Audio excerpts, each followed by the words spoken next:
Assalamualaikum warahmatullahi wabarakatuh. Alhamdulillah hamdan muwafiyan li ni'amih mukafiyan li mazidih. Salatu wassalamu ala sayyidina Muhammadin wa alihi wa sahbihi wa junudihi amma ba'd.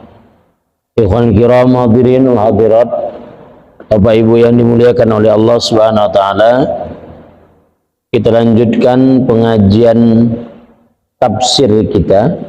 Kita masuk pada surah Al-Baqarah ayat 190. A'udzubillahi minasyaitonirrajim. Bismillahirrahmanirrahim. Wa qatilu fi sabilillahi alladzina yuqatilunakum wa la ta'tadu innallaha la yuhibbul mu'tadin. Wa qatilu fi sabilillahi alladzina yuqatilunakum, dan perangilah mereka di jalan Allah. Yang dimaksud dengan sabilillah adalah li'i'la'i dinihi, untuk mengangkat agama Allah, untuk menaikkan derajat agama Allah. Siapa yang diperangi untuk mengangkat derajat agama Allah ini? Alladzina yuqatilunakum minal kuffari, yaitu orang-orang yang memerangi kalian dari orang-orang kafir. Wala ta'tadu, namun janganlah kalian melampaui batas alaihim terhadap mereka bil ibtida'i bil qitali, dengan memulai peperangan. Umat Islam itu tidak ingin peperangan, inginnya damai sesuai dengan karakter agamanya, yaitu Islam, selamat, damai. Tapi kalau seandainya diganggu, dakwahnya dihalang-halangi, syariat Allah dilecehkan, maka disitulah ada sabilillah, ada perjuangan untuk mengangkat agama Allah. Ibarat lebah. Lebah itu menghasilkan yang baik-baik. Diambil pun madunya, dia pun ikhlas. Tapi memang dengan perjuangan. Karena dia merasa bahwa dia diganggu, dia pun melakukan serangan. Nah begitu. Oleh karena itu maka orang-orang yang memerangi umat Islam diizinkan oleh Allah untuk berperang terhadap mereka. Diizinkan Allah berperang. Kenapa? Karena mereka telah melecehkan agama Islam, menghalang-halangi dakwah, atau bahkan mendolimi kaum muslimin. Coba lihat, sekarang kaum muslimin di daerah Xinjiang, Cina, lihat di media sosial, apakah mereka bebas melaksanakan ibadahnya? Tidak. Siapa yang bilang mereka bebas?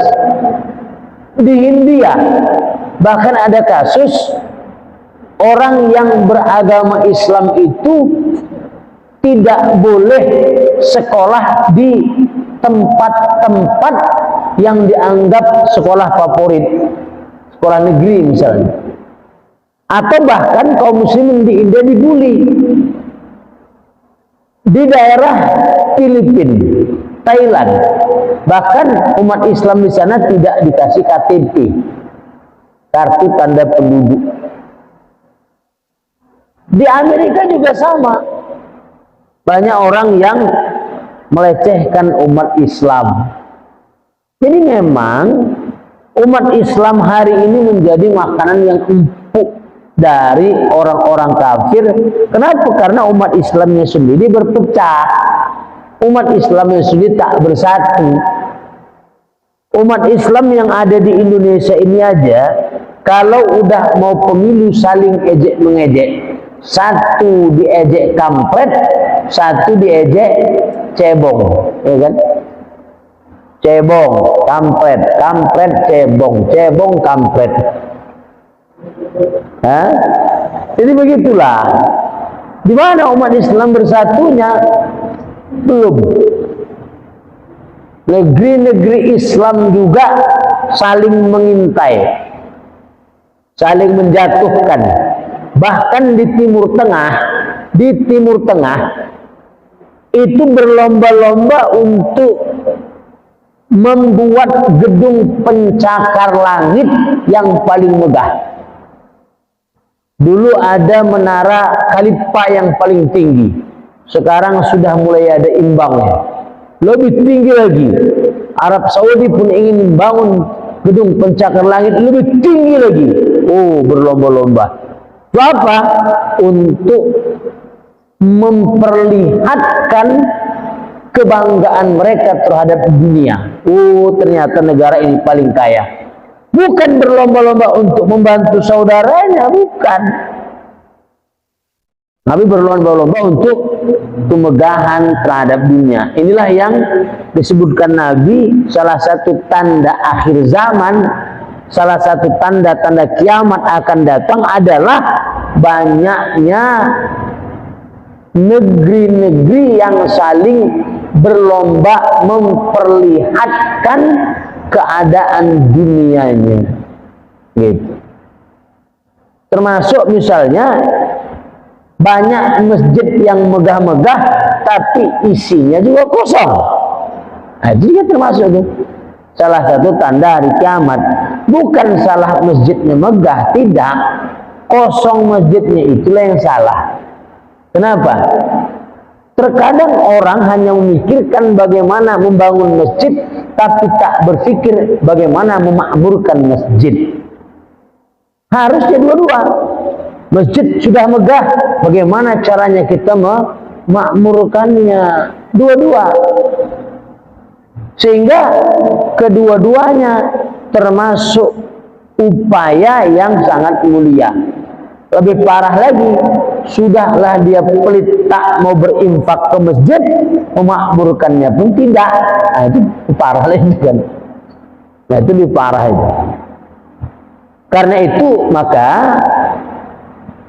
kita harus berpikir bagaimana memegahkan masjid dan bagaimana memeriahkan atau memakmurkan masjid. Tapi sudah mulai banyak nih. Di daerah lain bagaimana caranya memakmurkan masjid sudah banyak. Kalau di Yogyakarta itu ada 2 masjid yang sudah jemaahnya melimpah ruah. Setiap pengajian itu tidak kurang dari 100 orang yang datang. Kenapa? Karena memang difikirkan bersama bagaimana cara memakmurkannya. Termasuk misalnya setiap pengajian diundang masyarakat, makan semuanya di situ. Dapat duitnya dari mana? Pikirkanlah sendiri. Itu. Tapi ada masjid yang kita lihat nanti di media sosial itu 0 setiap hari saldonya.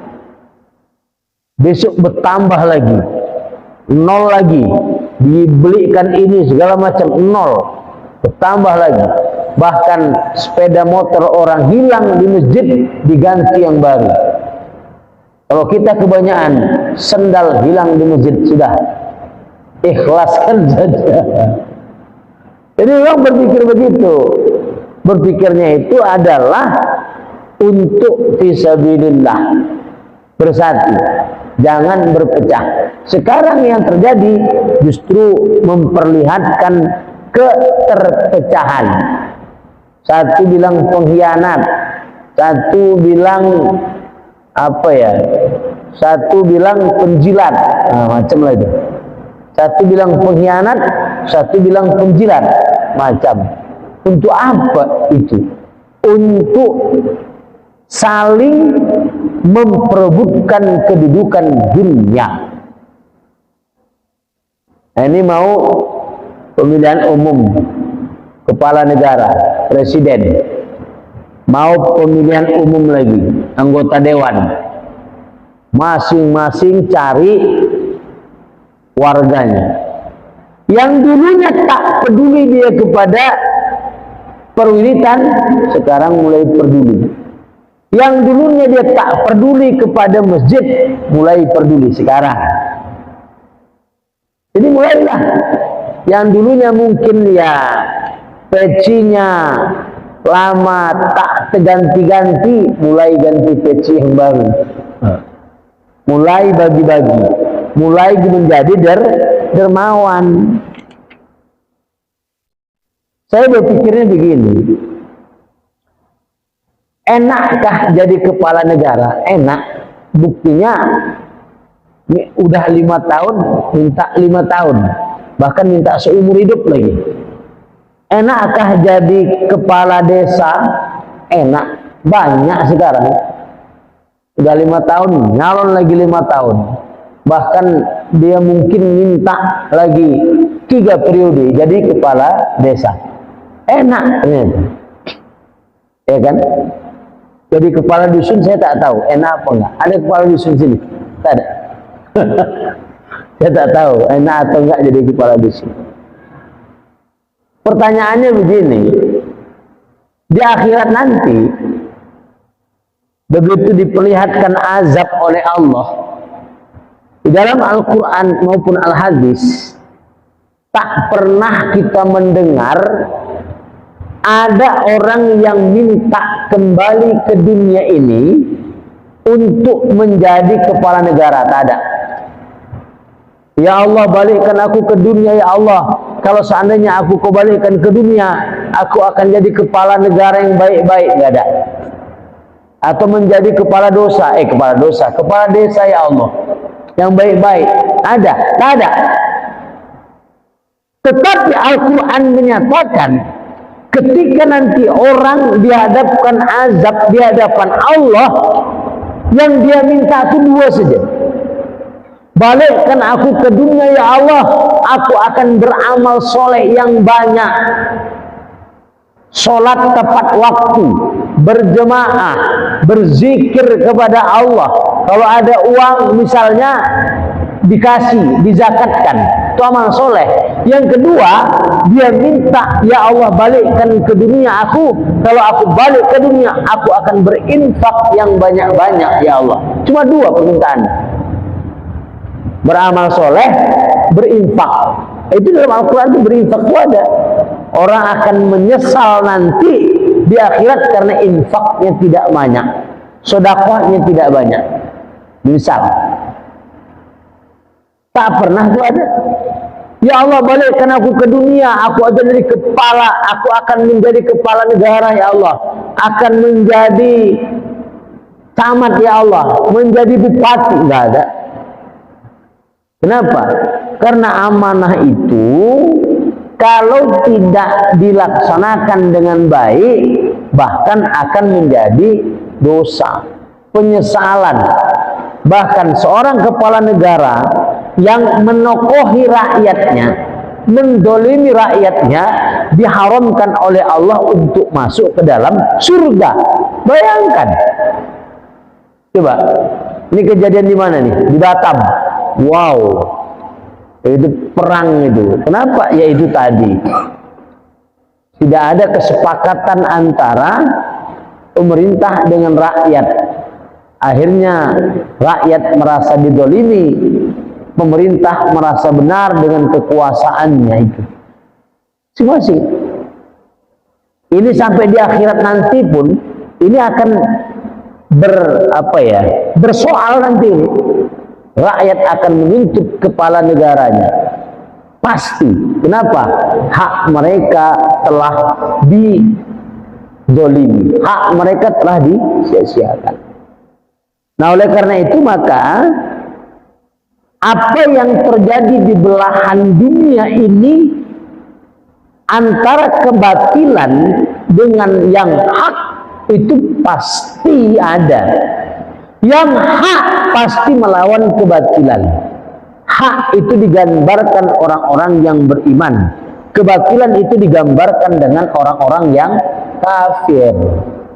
Makanya ketika orang kafir yang digambarkan sebagai sebuah kebatilan melakukan serangan kepada umat Islam, maka saat itulah umat Islam yang digambarkan sebagai al-haq yang benar harus melakukan perlawanan. Atau dua, perang itu karena dakwah kita diganggu. Kirim dai, contoh misalnya kan majelis taklim itu dikirim ke masjid-masjid melakukan dakwah. Tiba-tiba di satu negara diganggu dia. Diganggu, itu saudara kita yang diganggu. Bahkan mungkin mereka dianiaya ketika mereka melakukan dakwah. Diganggu mereka. Pada saat itulah kaum muslimin wajib untuk membela saudaranya. Maka kaum muslimin juga dilarang oleh Allah untuk melampaui batas. Jangan kalian melakukan serangan terlebih dahulu kalau tak diganggu. Tapi kalau diganggu, dakwah dihalang-halangi, tanah air kalian dijajah, sumber daya alam kalian diambil oleh mereka, sumber daya manusia kalian dipaksa untuk melakukan kerja, maka saat itulah kita bisa angkat senjata. Atau beribadahnya orang-orang yang beriman sudah dihalang-halangi, dimata-matai. Innallaha la yuhibbul mu'tadin. Sesungguhnya Allah tidak menyukai orang yang melampaui batas.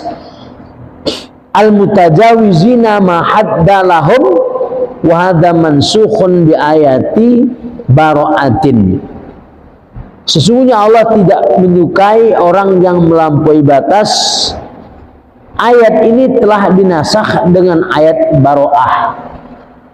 Ayat ini sebelumnya adalah larangan untuk berperang sebelumnya, tetapi muncul ayat bara'ah. Jadi surah Al-Anfal turun. Saat itulah kemudian kaum muslimin yang tadinya dilarang untuk bertempur, berperang, ketika ayat itu turun sudah dibolehkan untuk melakukan peperangan terhadap orang kafir yang mengganggu umat Islam. Kalau cerita sejarahnya, itu kan Bilal bin Rabah itu dicambuk, Ammar bin Yasir dia disiksa, Yasir bahkan ayahnya terbunuh, Sumayyah ibunya kemudian juga terbunuh, bahkan ditombak kemaluannya oleh Abu Jahal. Sahabat-sahabat yang lain juga dihalang-halangi. Pada saat itu kaum muslimin bertanya kepada Rasul, "Ya Rasulullah, apa boleh kami perangi orang-orang kafir itu? Kita sudah geram, kita bukan tidak punya kekuatan, punya, geram sudah."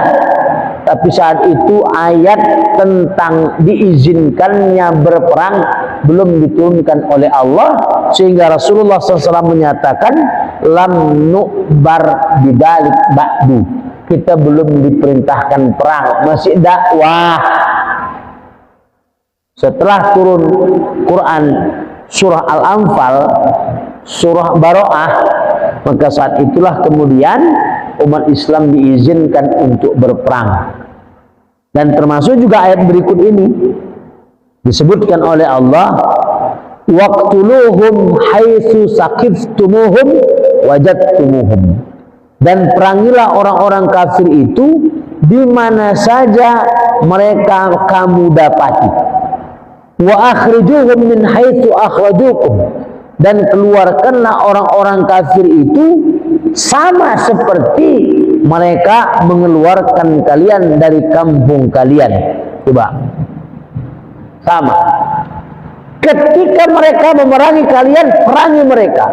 Ketika mereka mengeluarkan kalian dari kampung kalian, kalian dijajah, kampung-kampung kalian dirampas, sumber daya alam kalian diambil, maka perlakukanlah sama orang kafir itu sebagaimana mereka telah memperlakukan kalian.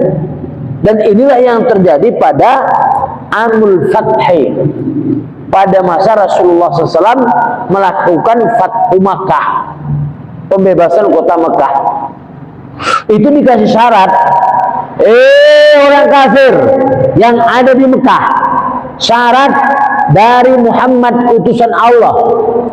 Allah telah mengizinkan orang-orang kafir untuk masuk Islam di Mekah, tapi bila mereka tidak mau masuk Islam, dikasih waktu selama 4 bulan. Dikasih waktu 4 bulan. Kalau kalian mau masuk Islam, boleh tetap tinggal di Mekah, tapi selama 4 bulan kalau kalian tidak mau masuk ke dalam Islam, maka keluar dari kota Mekah. Ya, itu syaratnya, 4 bulan lamanya. Kalau kalian tetap kafir tapi tetap tinggal di Mekah, maka kalian akan dihukum dengan hukuman mati. Ya, itu dia. Itu beda memang. Mekah itu beda itu. Maka Mekah itu termasuk tanah yang walaupun ditaklukkan dengan peperangan, disebut dengan tanah Kharadiyah, tetapi perlakuannya berbeda dengan daerah lain. Kalau daerah lain ditaklukkan oleh Rasul, oleh para sahabat, oleh kaum muslimin, itu penduduknya yang beragama selain Islam, orang-orang kafir, itu boleh tidak beragama Islam. Boleh dia tetap berada di agama dia sendiri, itu boleh. Boleh. Saya beragama Buddha, silakan. Beragama Hindu, silakan. Melaksanakan amalan masing-masing. Beragama Nasrani, Yahudi, silakan. Lanjutkan. Gereja kalian tidak dimusnahkan. Rumah ibadah kalian tidak dihancurkan. Silakan beramal ibadah. Cuma aturan Islam harus juga ditegakkan. Apa aturannya? Pertama, orang kafir itu harus bayar pajak, namanya jizyah. Orang kafir kalau punya kebun juga harus bayar pajak, namanya kharajiyah. Kenapa? Karena kaum muslimin kan kalau dia banyak hartanya itu bayar zakat, infak, sodakoh itu diambil. Orang kafir kan nggak ada. Apa timbal baliknya? Ketika kaum muslimin telah dijaga oleh negara, telah diamankan oleh tentara, dari mana gaji tentara? Tentaranya tidak bekerja kecuali memang dia dijadikan sebagai penguat oleh sebuah negara. Dari mana gajinya? Ya dari orang kafir yang bayar jizyah, dari orang kafir yang bayar kharaj tadi itu. Dari situ gajinya. Kalau umat Islam bayar zakat, bayar zakat itu kan sudah ada pos-posnya. Kepada siapa? Fakir, miskin, termasuk berperang di jalan Allah, ada juga lah tentara yang berperang. Tapi kan porsinya kan harus dibagi-bagi, 1/8 dari asnaf yang sudah ditentukan. Bisa jadi ini tidak cukup untuk gaji tentara yang memberikan keamanan di suatu daerah setelah Islam melakukan futuhat atau melakukan tadi pembebasan. Maka orang kafir itu juga harus bayar pajak, namanya apa? Jizyah. Harus bayar pajak, namanya kharaj. Pajak itu dibayarkan bagi yang mampu saja. Yang tak mampu tidak bayar. Nanti dihitung, tengok rumahnya. Oh, ini besar rumahnya, harus bayar berapa? Sekian persen. Oh, ini ladangnya ini banyak. Ini ladangnya wow berapa hektar, bayar. Tapi untuk orang kafir, tapi kalau orang Islam namanya zakat. Ada zakat pertanian, ada zakat binatang ternak, ada zakat emas, ada zakat perak, dan begitu. Orang kafir kena juga, tapi namanya jizya atau namanya kharaj. Mereka harus mengeluarkan juga. Kenapa? Karena memang demi menstimulan keuangan negara tadi itu, menambah keuangan negara. Cuma pajak dalam Islam tidak seperti pajak sekarang. Semua dipajak. Sepeda motor pajak, mobil pajak, PBB sekarang masih ada pajaknya. PBB pajak, SIMB, surat izin mendirikan bangunan pajak, kuburan pun dipajak. Ada pajak. Apa yang nggak dipajak? Kita minum di kafe kopi ada pajaknya, makan di restoran ada pajaknya. Bayangkan aja. Bentar lagi kentut pun dipajak. Semua. Makanya kan dalam hadis Nabi Shallallahu Alaihi Wasallam, Rasul menyatakan, la'anallahu an sahibil maksi. Allah melanat orang yang mengutip pajak. Laknat Allah orang yang mengutip pajak itu, sahibul maksi. Makanya hati-hati. Yang bekerja di perpajakan hati-hati. Ini duit bisa jadi tidak berkah, bisa jadi tidak halal. Kenapa? Itu tadi. Dalam Islam yang dibolehkan itu cuma itu saja. Kharaj, kemudian jizyah. Makanya zakat kita tidak jalan. Cemanalah zakat lagi, pajak lagi, ini lagi, itu lagi. Banyak. Padahal dalam Islam itu dia. Pengutip pajak itu termasuk dilaknat oleh Allah. Awak mau cemana? Tak bayar pajak awak, selesai. Termasuk surat izin mengemudi itu kan pajak juga. Lisensi, pajak bayar. Bagaimana? Kenapa ini ada? Niru. Niru dari siapa? Niru dari negara barat. Dari negara Amerika niru. Oh, di Amerika negara barat ada lisensi untuk mengemudi. Ada uangnya, income-nya. Indonesia pun niru. Negeri-negeri Islam pun niru. Oh, ini ada pajaknya, itu ada pajaknya ini. Niru. Niru. Pada dalam Islam itu ada sistemnya, sistem keuangan ada. Dari mana untuk menggaji tentara? Nih ada pos-posnya. Dari mana untuk menggaji, memberikan santunan kepada kepala negara? Ada. Ini posnya ada. Makanya kita kan tidak kembali kepada Islam dalam persoalan mengelola keuangan, tidak kembali. Padahal kalau kita kembali kepada Islam dalam mengelola keuangan, jauh lebih makmur kita daripada yang lain. Contoh nih, contoh tanah yang ditinggalkan oleh pemiliknya tidak dikelola selama 3 tahun, negara wajib mengambilnya. Kemudian diberikan kepada orang yang mau mengelolanya. Diberikan cuma-cuma. Akhirnya kemudian orang itu bisa berkarya, dikasih bibit kalau tidak ada bibit. Nah, distribusinya nanti negara akan mendapatkan keamanan, ketentraman, orang-orang yang ikhlas, serta orang-orang miskin juga dibantu oleh orang yang kaya. Kenapa? Karena orang-orang itu telah dibantu oleh negara. Sekarang coba bayangkan, ada bantuan, ada sedikit, tak banyak, tidak. Di zaman dulu orang mau nikah tak mampu pun itu dibantu. Orang mau nikah sekali, mau nikah 2 kali, ada mau nikah 2 kali. Ya begitulah. Nah, makanya disebutkan, maka perlakuan terhadap orang-orang kafir itu dibalas dengan hal yang sama demi kemuliaan Islam tadi itu. Kemuliaan Islam itu terletak di mana? Di perintah dan larangan Allah. Sehingga Allah tidak suka kezoliman. Setiap yang tidak kembali kepada Allah pasti kezoliman.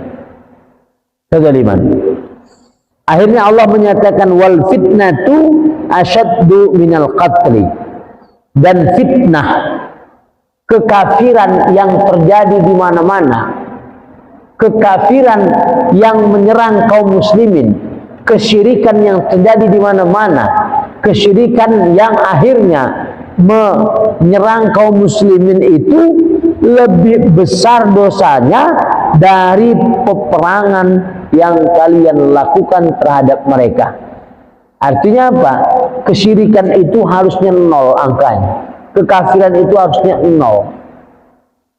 Karena memang bumi ini diwariskan untuk Islam.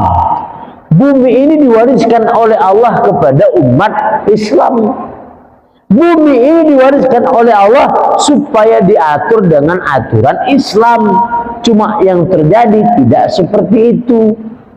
Bahkan banyak yang menjadikan agama sebagai alat atau politiknya saja agar dia menjadi anggota dewan, agar dia menjadi kepala negara.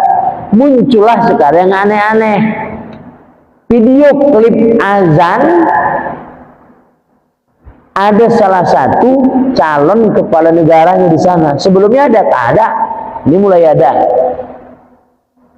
Azan, ada dia di situ kan? Ya, dia salah satu calon kepala negara, gitu. Azan dan banyak lainnya. Nah ini begitulah. Jadi agama ini hanya dipermainkan saja. Kenapa? Karena pemilih umat Islam yang lumayan imannya itu masih banyak.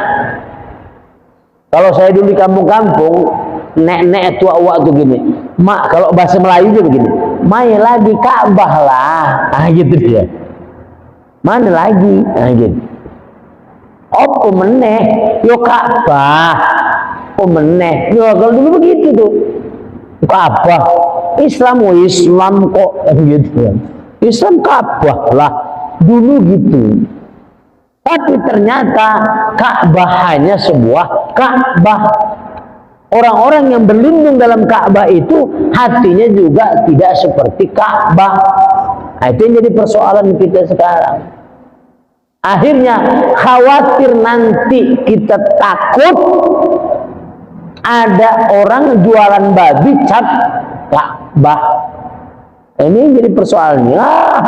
Yang penting Ka'bah, rupanya jualan babi dia. Rupanya jualan binatang yang diharamkan. Capnya Ka'bah juga. Nah ini kacau ini sudah. Siapa yang melakukan? Umat Islam juga. Memang belum, tapi akan datang bisa jadi seperti itu. Kalau sekarang coba-coba jualan babi cap Ka'bah, selesailah orang ini. Tapi nanti di masa yang akan datang, kalau agama ini hanya dimanfaatkan untuk kendaraan politik saja, supaya dia masuk menjadi anggota dewan, supaya dia menjadi kepala negara, nanti agama akan semakin dipermain-mainkan, bukan untuk diamalkan. Maka kalau sekarang gaya berperang kita bukan dengan senjata. Dalam kondisi sekarang, gaya berperang kita adalah dengan pemikiran. Sampaikan yang hak, sampaikan yang batil. Yang hak, yang batil. Itu gayanya sekarang. Cuma persoalannya, apakah setiap orang paham dalam melakukan itu? Terkhusus juga kami para ulama, para ustadz. Apakah kami juga tidak tergiur dengan mobil Innovagenik yang terbaru? Ustadz, Kiai, satu mobil Innovagenik. Walaupun gimana ya? Mobil Avanza 2008 ganti Innovagenik terbaru. Bayangkan, apa ini? Begini Innovagenik. Kapan lagi kalau tidak sekarang? Coba, hancurlah dunia ini kalau ulamanya hancur. Ulamanya hancur dunia ini. Ulamanya tidak istiqomah, maka dunia ini akan runtuh. Gitu. Karena itu, maka hati-hati. Ustadz udah dapat tawaran, udah. Entah minta sama Allah lah supaya istiqomah, kan gitu kan? Sudah mulai. Kadang-kadang dalam bentuk bantuan sekian ratus juta, bantuan sekian miliar, kan gitu. Nah, itu sudah. Itu. Bahkan yang paling parah lagi adalah tadi tak tahu siapa yang dia dukung. Akhirnya dia membela-bela dukungannya itu. Padahal dukungannya tadi itu track recordnya terhadap ajaran Islam itu luar biasa, menghinanya luar biasa, saling menjelekkan luar biasa. Nah, karena itu maka Allah menyatakan wal fitnatu asyaddu minal qatl. Fitnahnya apa nih? Kesyirikan, kekufuran terjadi di mana-mana, perbuatan culas yang melanggar perintah Allah, tidak menjauhi apa yang dilarang, itu fitnah itu. Maka disebutkan ada fitnah dajjal. Fitnah dajjal. Apa fitnah dajjal itu? Situasi yang sangat mencekam, situasi di mana perintah dan larangan Allah tidak dijalankan, bahkan di mana-mana terjadi kesyirikan dan kekufuran. Siapa yang melakukan itu? Dajjal beserta dengan antek-anteknya. Sudah ada sekarangkah Dajjal? Dajjal dalam bentuk makhluk tertentu kita belum nampak. Dajjal dalam bentuk makhluk tertentu yang kemudian orang bisa menunjuk, wow itu Dajjalnya, belum kita nampak. Tapi Dajjal dalam bentuk pemikiran sudah mulai banyak kali pun. Dajjal dalam bentuk pemikiran sudah. Setiap pemikiran yang mencemoohkan ajaran Islam, bahkan mengabaikan, bahkan merendahkan martabat ajaran Islam, Al-Quran tidak lagi dimuliakan, bahkan bukan hanya ajarannya, fisiknya pun tidak lagi dihormati. Dajjal lain. Laki-laki sama laki-laki, kan gitu. Nah itu Dajjal lain. Sudah mulai rame di mana-mana, ya kan? LGBT, manusia setengah gila, setengah jin itu sudah mulai banyak. Dan itu sudah mulai berada di komunitas-komunitas kita, di tengah-tengah masyarakat kita, bahkan kita pun mengamininya, mengundang-undang mereka dalam bentuk pesta-pesta. Nah, kan? Saya kira yang ada di sini ini pasti pernah berada di satu tempat keyboardnya itu keyboard bencong, ya kan? Saya jadi entah berapa kali saya. Oh mak keyboard bencong bah, gitu. Udah berapa kali saya jumpai, ya kan Pak? Udah, Masya Allah. Nah, jadi kesimpulannya dalam pengajian kita ini, pertama, Allah memerintahkan kita untuk berjihad li'i'la'i dinihi, untuk menegakkan, meninggikan agamanya. Itu diperintahkan. Salah satu bentuknya adalah ketika dakwah dihalang-halangi, ketika orang kafir menyerang umat Islam, ketika orang kafir memberikan kesulitan kepada umat Islam untuk melakukan ibadah, maka umat Islam boleh angkat senjata, namanya jihad fisabilillah. Kemudian yang kedua, kita tidak boleh memulai kecuali karena dakwah dihalangi. Yang terakhir, yang ketiga, orang yang memberikan loyalitasnya kepada Islam harus benar-benar meninggikan agama. Kalau dulu bentuknya adalah perang fisik, sekarang mulai perang pemikiran. Demikiannya. Itu masuk isya ya. Mudah-mudahan tidak ada pertanyaan. Karena waktunya sudah habis. Sengaja. Kita tutup dengan doa. Bismillahirrahmanirrahim. Allahumma alimna ma jahilna wa dzakirna ma nasina wanfa'na bima 'allamtana ya Allah ya arhamar rahimin. Allahumma faqihna fid din.